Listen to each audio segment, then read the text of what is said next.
Hey, how's it going everybody? This is Savannah SS here. Today I want to talk about a topic that's been on my mind for a while now.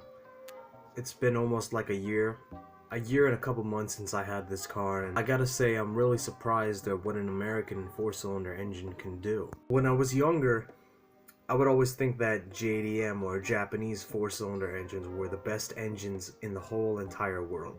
I watched Fast and the Furious and I saw Honda Civics, Brian's Toyota Supra, you know, all those cars that had inline 4 and inline 6 engines, but more specifically inline 4 engines, not only because of the Fast and Furious series, but also just tuner videos in general. And these videos of people having 400 horsepower Civics, 1000 horsepower Evos, all of that crap, it really tuned in my mind to think, wow, Japanese 4-cylinder or small engines are so much better than the American 4-cylinder engines. And that's what I was raised on. That's what my generalization was. But the more that I drive this car, the more that I drive her, I really start to get away from that stereotype, and I start to look at things in another light, in another perspective. I was starting to think that all 4-cylinder engines are all small engines. Reliability aside, performance-wise, they can be really, really nice, and I'll tell you how. So I don't know if you guys know, before I bought my Cobalt SS, I was looking for an RSX Type S. My cousin had just got one a few months ago. Keep in mind, this was last year. My cousin got an RSX Type S, an 04 model, just a few months ago. Had a K20A2, 2-liter 4-cylinder engine, 201 horsepower. She had a 6-speed manual. It was so nice inside, had leather seats and all of that. And it was pretty good. And when she popped the hood, I was like, damn, I want an iVTEC. And I know almost everyone that saw those videos online where it's a VTEC compilation, as soon as it hits 6,000 RPM, it just smacks you in the fucking face. I mean, I'm not gonna lie, I've never experienced a VTEC ever in real life, except one time or a couple times in my cousin's RSX Type S, and they pull freaking strong. I'm telling you, man, when you get them in the high end, they pull goddamn strong. And that's what I was looking for my first time. I couldn't find any RSX Type S's, so I tried to find a Honda S2000. Now the Honda S2000, if you guys don't know, it's a 2-seater roadster from Honda. I want to think that it is the most powerful naturally aspirated 4-cylinder engine. Well, actually held the record for it, I believe, until I think Ferrari or Lotus took it away from them. But it was pretty decent.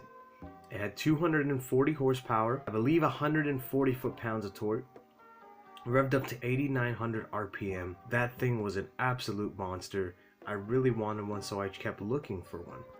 And I did eventually found some, but I eventually found that the price on those were extremely fucking high. Literally, almost all of them were at least $12,000 or more than that. Some of them that have less than 100,000 miles are from the year 2005, 2004. I see them going up to $20,000. Those cars are collector cars right now, and it's easy to see why. They're really awesome engines, awesome cars.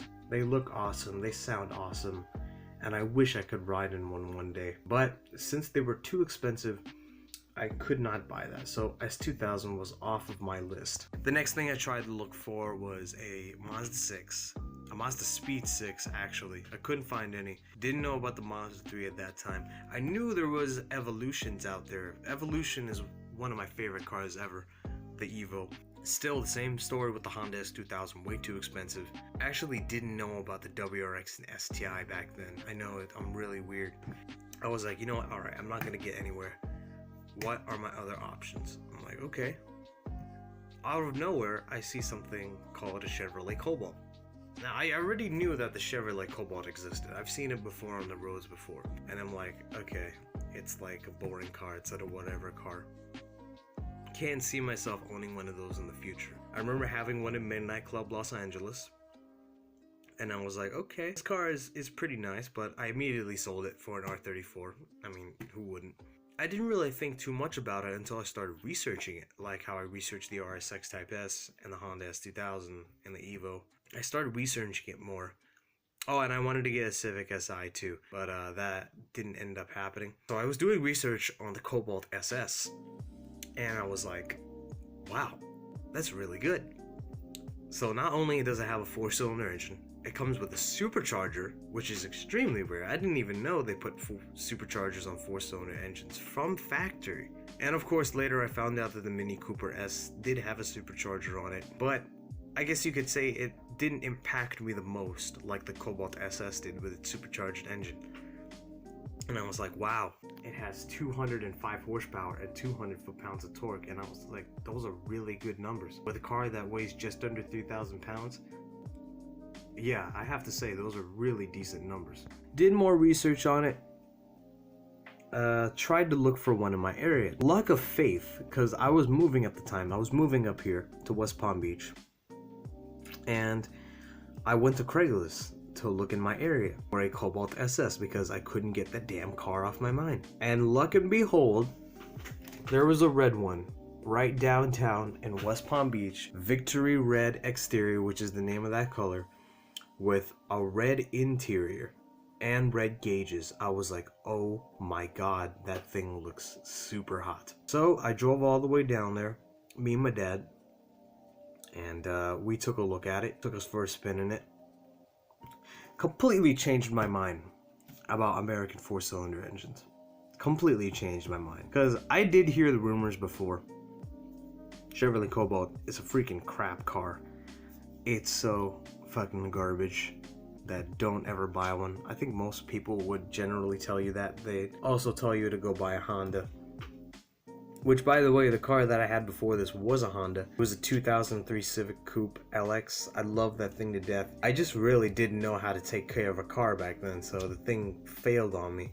But, yeah, totally surprised me when I was taken for a ride in this car. I mean, the power is pretty good. The pull is what gets you because 200 foot-pounds of torque. You don't really need to rev the whole thing out if you just want to get up and go. If you really want to go fast, then you have to rev the hell out of it. I was genuinely surprised. I was genuinely surprised that a 2-liter 4-cylinder engine with a supercharger from an American company was so good. And of course, I dug a little deeper to find out that, holy shit, it's actually based on a Saab engine. It's based on an engine from Europe. So that got me thinking, damn, it's really good for an American engine. And based on a Swedish engine. It's really nice.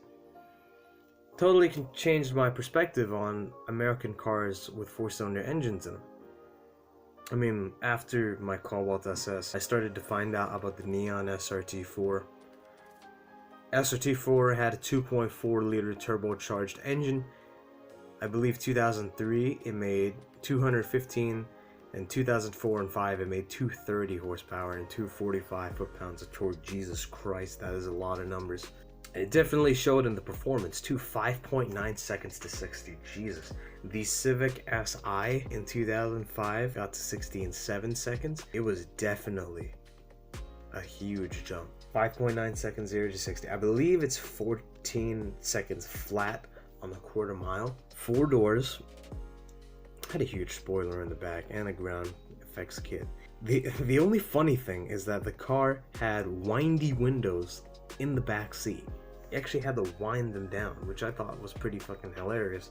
But then again, if I could come up with a car that the perfect example of cheap speed, it'd be the Neon SRT4. Love that car. You get a ton of power, not a lot of bullshit. Just go. I mean, what do they have in there? They had the kicker sound system, that was optional. They had a sunroof, I believe that was optional. It came with a 5-speed manual just like the Cobalt SS, but again, that engine was outperforming Civic SIs. I want to say it's faster than WRX of the same year. I want to say that it's definitely faster than the Mitsubishi Eclipse GT at that time. They had a V6 making 200 horsepower straight out of the Galant. It was a cool car. I liked how the Eclipse looked. It's just people missed that turbocharged 4-cylinder engine that was in the first and the second generation. But overall, the SRT4, great performing car. Cobalt SS Supercharged, great performing car.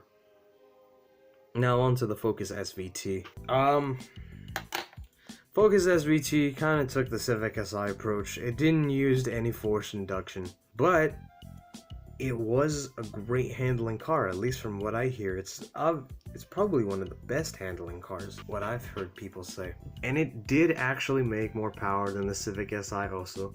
It made 170 horsepower instead of 160 horsepower. I mean, comparing the Focus SVT to a WRX or a Cobalt SS Turbo or an SRT4, I mean, in a straight line, totally blows them away. If you're doing turns or the road gets twisty, I believe the SVT can keep up, man. I feel like the latest incarnation of that spirit, of the Focus SVT spirit, is in the Fiesta ST, which is also one of my favorite cars ever. You know, the Ford Ecoboost engine series is, I don't think it's very modern.